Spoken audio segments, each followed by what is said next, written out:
सत्संग YouTube channel पर मैं धनंजय जैन आप सभी का हार्दिक अभिवादन करता हूं। दोस्तों, आज का विषय है हमारा तपश्चर्या। तपस्या का हमारे जीवन में क्या महत्व है? तप किसे कहते हैं? तप कितने प्रकार का होता है? तप हमें क्यों करना चाहिए? आज संक्षिप्त में इसी विषय के ऊपर हम चर्चा करेंगे। वस्तुतः देखा जाए तो जीवन की सबसे बड़ी कला तप है। वासना पर आध्यात्मिकता की विजय का नाम तप है। सोने को तपाने से जैसे उसमें निखार चला आता है, वो कुंदन का रूप धारण कर लेता है। तपस्या से आत्मा भी तप्त होकर चमकीली बन जाती है, तेजस्वी बन जाती है, ओजस्वी बन जाती है। इसीलिए तपस्या का महत्व हमारे शास्त्रों के अंदर विस्तृत रूप से किया गया है। देखा जाए तो तप धर्म का पहला और अंतिम चरण है। एक गुरु की उम्र करीब 113 वर्ष की थी। उनका जब अंतिम समय आया तो शिष्यों ने उनको पूछा कि गुरुदेव, आप इतनी दीर्घायु हो और सबसे अच्छी बात, इतनी बड़ी उम्र होने के पश्चात भी आपका शरीर अत्यंत निरोगी, किसी भी प्रकार की आदि व्याधि उपाधि आपके शरीर के अंदर नहीं है। क्या रहस्य है? क्या हम भी ऐसा दीर्घायु प्राप्त कर सकते हैं? ऐसा स्वस्थ शरीर प्राप्त कर सकते हैं? हमें भी कुछ मार्गदर्शन दीजिए ना। उन गुरु ने अंतिम समय में अपने शिष्यों को उद्बोधन देते हुए यही कहा कि खून हमेशा गर्म बनाए रखना, दिमाग हमेशा ठंडा रखना और औषधि लेने के बजाय तपस्या करते रहना, उपवास करते रहना, लंघन करते रहना, बस यही दीर्घायु होने का सर्वश्रेष्ठ उपाय है। तप करने से दोस्तों जीवन में एक शक्ति पैदा होती है। तप की अग्नि में जीवन के समस्त दोष जलकर भस्मीभूत हो जाते हैं और जीवन स्वर्ण की तरह चमक उठता है। भोज राजा की सभा में वाघम नाम के एक उच्च कोटि के वैद्यराज थे। कहा जाता है, किंवदंती है कि एक बार साक्षात अश्विनी कुमार उनके समक्ष आते हैं और वे पूछते हैं कि वैद्य जी, ऐसी कौन सी वस्तु है, ऐसी कौन सी चीज है जो ना तो धरती पे पैदा होती है, ना आकाश में, ना पाताल में और ना ही जल में। जल थल नभ कहीं पर भी उसका उद्गम स्थान मैंने अभी तक नहीं देखा, पर वो दवा का काम करती है और कैसा भी असाध्य रोग क्यों ना हो, उस रोग को समाप्त करने में सक्षम है। क्या आप बता सकते हो वो कौन सी दवाई है जिसका उद्गम स्थान कहीं पर भी नहीं है?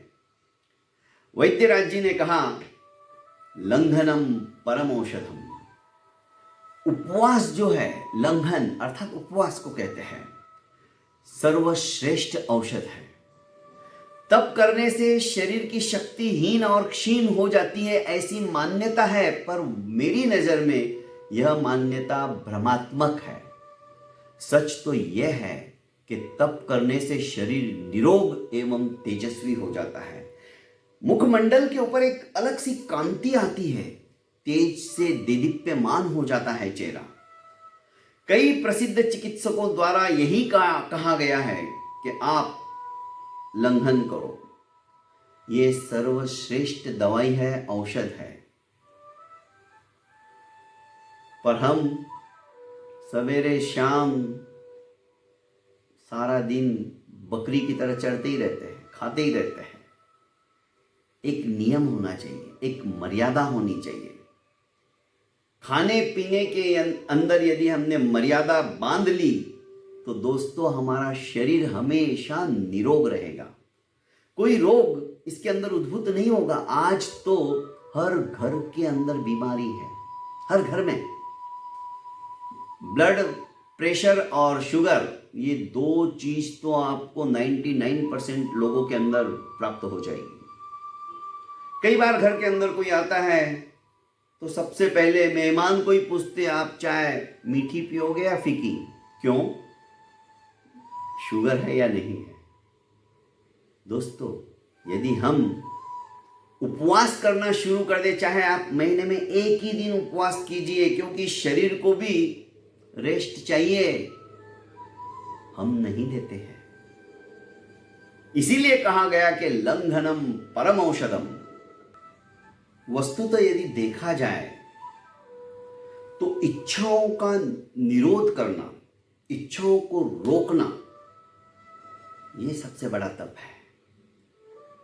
क्योंकि उत्तराध्ययन सूत्र के अंदर जैनिज्म में कहा गया है, भवकोड़ी संचयम कम्मम तवसा निज्जरज्जयी, अर्थात भवों से जो संचित कर्म हमने एकत्रित करके रखे हैं, इकट्ठे करके रखे हैं, वो तपस्या से निर्जरित हो जाते हैं, समाप्त हो जाते हैं।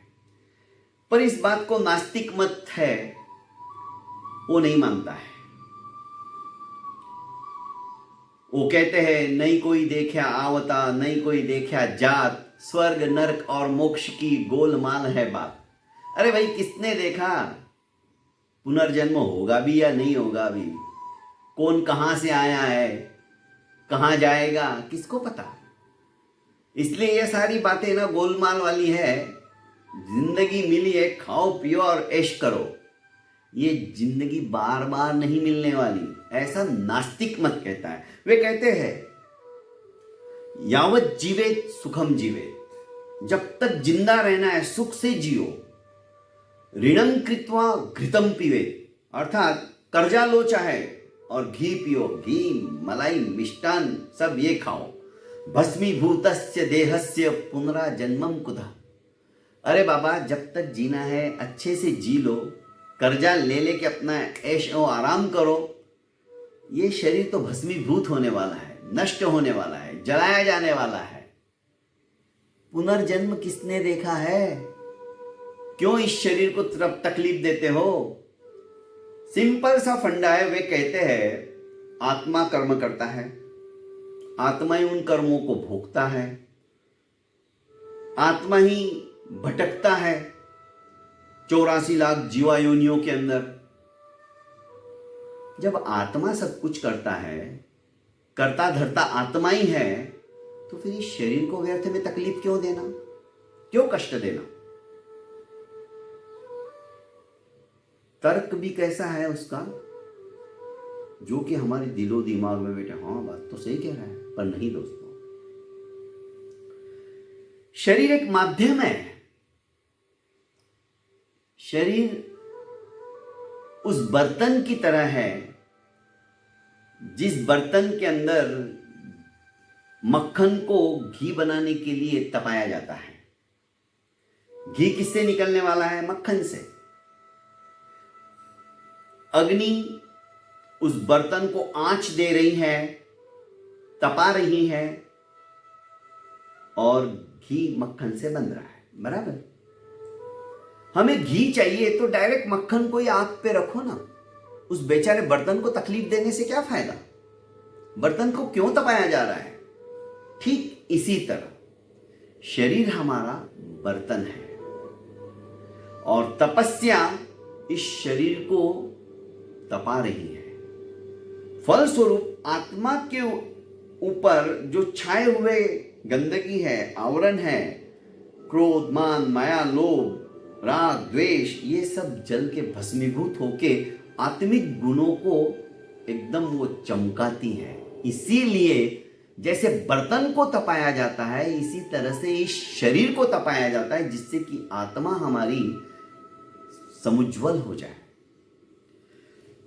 और तपस्या का फल, कोई कोई बोलता है कि इतनी तपस्या करता है, इतनी साधना करता है, इतनी आराधना करता है।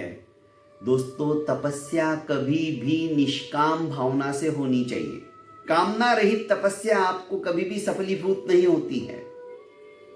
निष्काम भावना से, कोई कामना नहीं, कोई इच्छा नहीं, कोई अपेक्षा नहीं, इस भावना से हम तपस्या करते तो वही तपस्या हमें कर्मों को नष्ट करने में सक्षम होती है, सार्थक होती है। अभी हमारे पर्युषण चल ही रहे हैं, कोई 8 दिन के उपवास कर रहा है, कोई तो मास खमन अर्थात 1 महीने के सिर्फ गर्म पानी पीना, वो भी 24 कर लिया तो पानी भी नहीं। पर देखता हूं मैं तपस्वी भाई बहनों को तो चेहरे के ऊपर क्या कांति है, क्या देदीप्यमान चेहरा है उनका। मुरझा जरूर गया है पर तेज, जबरदस्त। पर तपस्या हम क्यों करते हैं? एक महिला से मैंने पूछा, आप तपस्या क्यों कर रही हो? भोली थी, उसने कहा जैसे ही 8 दिन पूरे होंगे समाज वाले मेरा बहुमान करेंगे, बरघोड़ा निकालेंगे, चांदी के रथ के ऊपर मुझे बैठाएंगे और नगर के अंदर मेरे को घुमाएंगे, नए नए कपड़े आएंगे, इसलिए मैं तपस्या कर रही हूं। हंसी आती है ना। एक को पूछा बच्चे को कि भाई तू तो अभी बहुत छोटा है, क्यों तपस्या कर रहा है? उसने कहा आपसे क्या छुपाना जैन साहब, तपस्या के 1 दिन पहले मम्मी मुझे बहुत अच्छा अच्छा खाना खिलाती है, पूरा ख्याल रखती है, क्योंकि बाबू को दूसरे दिन तपस्या करनी है। और पारने के दिन, मतलब 1 दिन तपस्या का व्यतीत हो गया, वो बड़ा मुश्किल से निकलता है वो दिन, हालांकि पर दूसरे दिन पारने में वाह मजा आ जाता है, क्या मस्त मस्त चीजें खाने को मिलती है। पहले दिन और लास्ट दिन अच्छा जाता है, बढ़िया खाने को मिलता है, इसलिए मैं 1 दिन तपस्या कर लेता हूं। अलग अलग लोगों की अलग अलग परिभाषा अपने सोच के अनुसार घटित होती चली जाती है। पर वस्तुतः देखा जाए तो तपस्या कामना रहित होनी चाहिए। निष्काम भावना से की गई तपस्या ही सर्वश्रेष्ठ तपस्या मानी गई है, क्योंकि इच्छा निरोध तप तत्वार्थ सूत्र के अंदर कहा गया है, इच्छाओं का दमन करना, इच्छाओं को रोकना, वो सबसे बड़ा तप है। 6 तप अभ्यंतर है तो 6 तप बाह्य तप है। इनके ऊपर कभी मौका मिला तो जरूर मैं आपके सामने रखने का प्रयास करूंगा। पर तपस्या की गई कभी भी व्यर्थ नहीं जाती है दोस्तों। एक राजा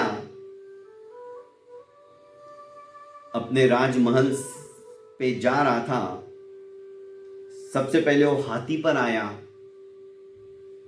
हाथी जहां तक पहाड़ पर चढ़ सकता था हाथी चढ़ा, त्वरित हाथी से ही डायरेक्ट घोड़े के ऊपर बैठ गए और जहां तक घोड़ा जाता था वे ऊपर तक गए। घोड़ा भी जब ऊपर तक नहीं पहुंच सकता था तो पालकी आ गई, 4 व्यक्ति आ गए और घोड़े पर से सीधे राजा पालकी में बैठे और अपने राजमहल में आ गए। राजमहल में आते ही सो गए। 2 दासियां पैर दबा रही थी, राजा को नींद आ गई। दोनों दासियां अत्यंत चतुर थी, विचक्षण थी, आशु कवि थी। पहली दासी ने पूछा, हाथी चढ़ घोड़े चढ़या और चढ़या सुख पाओ, कब का था क्या हे सखी अबे दबावे पाओ। अरे सखी, ये कब थके थे जो आज इनके हम पैर दबा रहे हैं? पहले हाथी पे आए, उसके बाद में घोड़े पर आए, फिर पालकी में आ गए। ये पैदल तो चले ही नहीं है और हम उनके पैर दबा रहे, ऐसे सो रहे जैसे बहुत थक गए वो। दूसरी दासी सहेली ने कहा, भूसूता अर्थात धरती पे सोते थे पहले। भू सूता भूखा रया, खाने को कभी मिला तो मिला, नहीं मिला तो नहीं मिला, तपस्या कर ली। भू सूता भूखा रया, सया शीत ने ताप, सर्दी गर्मी जैसा मौसम था उसको सहन किया। तब का था क्या हे सखी अबे दबावे पाओ। हे सहेली, ये पहले जन्म के अंदर लगता है कोई बहुत बड़े तपस्वी होंगे, संयमी होंगे, इंद्रियों को निग्रह करने वाले होंगे।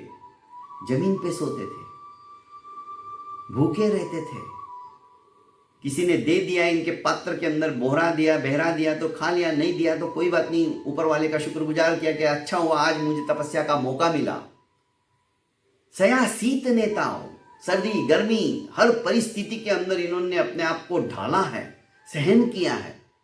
ये तप के थके हुए हैं, इसीलिए आज हम इनके पैर दबा रहे हैं। दोस्तों, तपस्या के ऊपर कहने के लिए बहुत कुछ है, पर हमारा समय हो गया है। बात को यहीं समाप्त करते हुए यही कहूंगा कि बिना कामना के, बिना